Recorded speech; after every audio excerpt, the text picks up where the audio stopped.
السلام علیکم ورحمۃ اللہ وبرکاتہ نحمدہ ونصلی علی رسولہ الکریم بسم اللہ الرحمن الرحیم۔ اللہ کے رسول جناب محمد الرسول اللہ صلی اللہ تعالیٰ علیہ وسلم کے نسب شریف اور آپ کے خاندان کے تعلق سے چند باتیں عرض کرنی ہیں۔ آپ حضرات ہماری گفتگو کو مکمل سنیں اور غور سے سنیں۔ اگر آپ نے ہمارے چینل کو سبسکرائب نہیں کیا ہے تو سبسکرائب کر دیں۔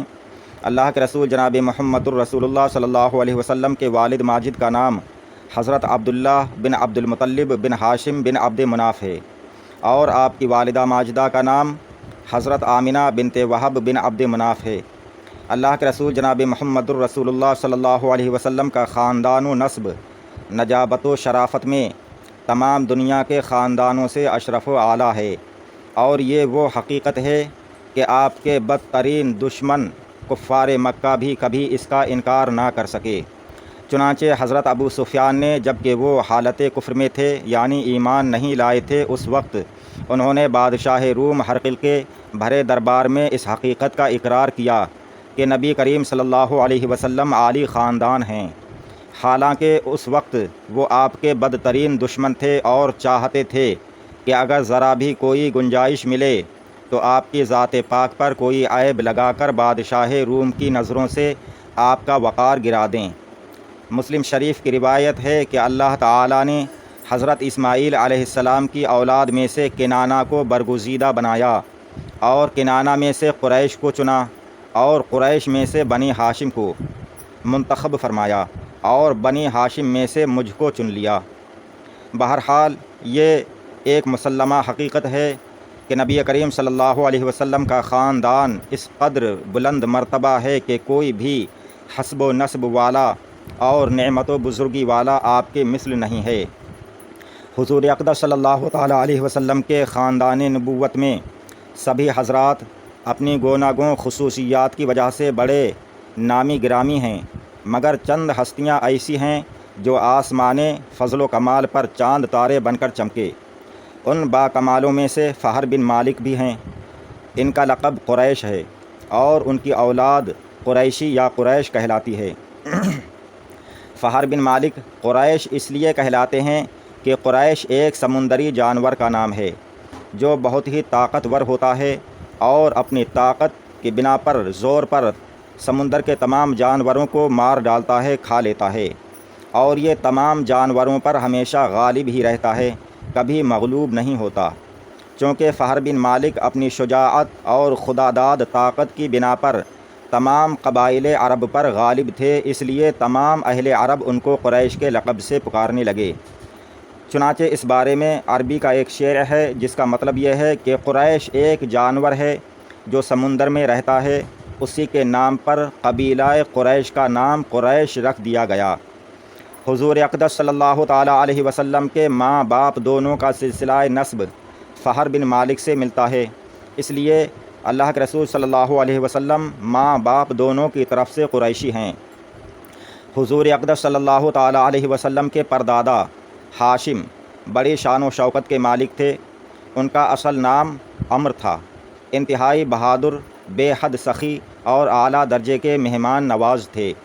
ایک سال عرب میں بہت سخت قحط پڑ گیا اور لوگ دانے دانے کو محتاج ہو گئے، تو یہ یعنی ہاشم جو حضور صلی اللہ علیہ وسلم کے پردادا ہیں، یہ ملک شام سے خشک روٹیاں خرید کر حج کے دنوں میں مکہ پہنچے، اور روٹیوں کا چورا کر کے اونٹ کے گوشت کے شوربے میں سرید بنا کر تمام حاجیوں کو خوب پیٹ بھر کر کھلایا۔ اس دن سے لوگ ان کو ہاشم کا معنی ہے روٹیوں کا چورا کرنے والا کہنے لگے۔ چنانچہ یہ عبد مناف کے سب لڑکوں میں بڑے اور باصلاحیت تھے، اس لیے عبد مناف کے بعد کعبہ کے متولی اور سجادہ نشین ہوئے۔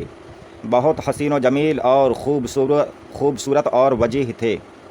جب جوان ہوئے تو ان کی شادی مدینہ شریف میں قبیلہ خزرج کے ایک سردار عمرو کی صاحبزادی سے ہوئی جن کا نام سلمہ تھا، اور ان کے صاحبزادے عبد المطلب مدینہ ہی میں پیدا ہوئے۔ چونکہ ہاشم 25 سال کی عمر پا کر ملک شام کے راستے میں ایک سفر میں جاتے ہوئے انتقال کر گئے، اس لیے عبد المطلب مدینہ ہی میں اپنے نانا کے گھر پلے بڑھے، اور جب 7 یا 8 سال کے ہو گئے تو مکہ شریف میں آ کر اپنے خاندان والوں کے ساتھ رہنے لگے۔ حضور اقدس صلی اللہ تعالیٰ علیہ وسلم کے دادا عبد المطلب کا اصلی نام شیبہ ہے۔ یہ بڑے ہی نیک نفس اور عابد و زاہد تھے۔ غار حرا میں جا کر کھانا پانی ساتھ لے جاتے اور کئی دنوں تک لگاتار خدا کے عبادت میں مصروف رہتے۔ رمضان شریف کے مہینے میں اکثر غار حرا میں اعتکاف کیا کرتے تھے اور خدا کے دھیان میں گوشہ نشین رہا کرتے تھے۔ رسول اللہ صلی اللہ تعالیٰ علیہ وسلم کا نور نبوت ان کی پیشانی میں چمکتا تھا اور ان کے بدن سے مشک کی خوشبو آتی تھی۔ اہل عرب خاص طور سے قریش کو ان سے بڑی عقیدت تھی۔ مکہ والوں پر جب کوئی مصیبت آتی یا قحط پڑ جاتا تو لوگ عبد المطلب کو ساتھ لے کر پہاڑ پر چڑھ جاتے اور بارگاہ خداوندی میں ان کو وسیلہ بنا کر دعا مانگتے تھے تو دعا مقبول ہو جاتی تھی۔ سبحان اللہ۔ یہ لڑکیوں کو زندہ درگور کرنے سے لوگوں کو بڑی سختی کے ساتھ روکتے تھے اور چور کی سزا ہاتھ کاٹنا انہوں نے مقرر کر رکھا تھا، اور جو کوئی چوری کرتا اس کا ہاتھ کاٹ ڈالتے تھے۔ اپنے دسترخوان سے پرندوں کو بھی کھلایا کرتے تھے۔ شراب اور زنا کو حرام جانتے تھے اور عقیدے کے لحاظ سے موحد تھے، یعنی اللہ کو ایک مانتے تھے۔ اور زمزم شریف کا کنواں جو بالکل پٹ گیا تھا، اس کا نشان بھی باقی نہیں رہا تھا، آپ ہی نے اس کو نئے سرے سے کھدوا کر درست کیا اور لوگوں کو آب زمزم سے سیراب کیا۔ آپ بھی کعبہ کے متولی اور سجادہ نشین ہوئے۔ اصحاب فیل کا واقعہ آپ ہی کے وقت میں پیش آیا۔ 120 برس کی عمر میں آپ کی وفات ہوئی۔ حضور صلی اللہ تعالیٰ علیہ وسلم کی پیدائش سے صرف 55 دن پہلے یمن کا بادشاہ ابرہہ ہاتھیوں کی فوج لے کر کعبہ شریف کو ڈھانے کے لیے مکہ پر حملہ آور ہوا تھا۔ اس کا سبب یہ تھا کہ ابرہہ نے یمن کے دارالسلطنت صنعاء میں ایک بہت ہی شاندار اور عالی شان گرجا گھر بنایا، اور اس نے کوشش کرنے لگا کہ عرب کے لوگ بجائے خانہ کعبہ کے یمن آ کر اس گرجا گھر کا حج کیا کریں۔ جب مکہ والوں کو یہ معلوم ہوا تو قبیلہ کنانہ کا ایک شخص غیظ و غضب میں جل بھن کر یمن گیا اور وہاں کے گرجا گھر میں، جو اس بادشاہ نے ابرہہ نے گرجا گھر بنایا تھا، اس میں جا کر اس نے پاخانہ کر کے اس کو نجاست سے لت پت کر دیا۔ جب ابرہہ نے یہ واقعہ سنا تو وہ طیش اور غصے میں آپے سے باہر ہو گیا اور خانہ کعبہ کو ڈھانے کے لیے ہاتھیوں کی فوج لے کر مکہ پر حملہ کر دیا، اور اس کی فوج کے اگلے دستہ نے مکہ والوں کے تمام اونٹوں اور دوسرے جانوروں کو چھین لیا۔ ان جانوروں میں 200 یا 400 اونٹ عبد المطلب کے بھی تھے۔ عبد المطلب کو اس واقعہ سے بڑا رنج پہنچا، چنانچہ آپ اس معاملے میں گفتگو کرنے کے لیے اس کے لشکر میں تشریف لے گئے۔ جب ابرہہ کو معلوم ہوا کہ قریش کے سردار اس سے ملاقات کرنے کے لیے آئے ہیں تو اس نے آپ کو اپنے خیمہ میں بلا لیا، اور جب عبد المطلب کو دیکھا کہ ایک بلند قامت، روبدار اور نہایت ہی حسین و جمیل آدمی ہیں جن کی پیشانی پر نور نبوت کا جاہ و جلال چمک رہا ہے، تو صورت دیکھتے ہی ابرہہ مرعوب ہو گیا اور بے اختیار تخت شاہی سے اتر کر آپ کی تعظیم و تکریم کے لیے کھڑا ہو گیا، اور اپنے برابر پھر اس نے اپنے تخت پر، شاہی تخت پر اپنے برابر بٹھایا، اور بٹھا کر اس نے دریافت کیا کہ کہیے سردار قریش، یہاں آپ کی تشریف آوری کا کیا مقصد ہے؟ حضرت عبد المطلب نے جواب دیا کہ ہمارے اونٹ اور بکریاں وغیرہ جو آپ کے لشکر کے سپاہی پکڑ کر لے آئے ہیں، آپ ان سب مویشیوں کو ہمارے سپرد کر دیجئے۔ یہ سن کر ابرہہ نے کہا کہ اے سردار قریش، میں تو یہ سمجھتا تھا کہ آپ بہت ہی حوصلہ مند اور شاندار اور سمجھدار آدمی ہیں، مگر آپ نے مجھ سے اپنے اونٹوں کا سوال کر کے میری نظروں میں اپنا وقار کم کر دیا۔ اونٹ اور بکری کی حقیقت ہی کیا ہے؟ میں تو آپ کے کعبہ کو توڑ پھوڑ کر برباد کرنے کے لیے آیا ہوں۔ اس پر آپ نے اس کے بارے میں کوئی گفتگو بھی نہیں کی۔ حضرت عبد المطلب نے کہا کہ مجھے تو اپنے اونٹوں سے مطلب ہے۔ کعبہ میرا گھر نہیں ہے بلکہ وہ خدا کا گھر ہے، اور خدا تعالیٰ اپنے گھر کو بچا لے گا، وہ خود اپنے گھر کی حفاظت فرمائے گا، مجھے کعبہ کی ذرا بھی فکر نہیں ہے۔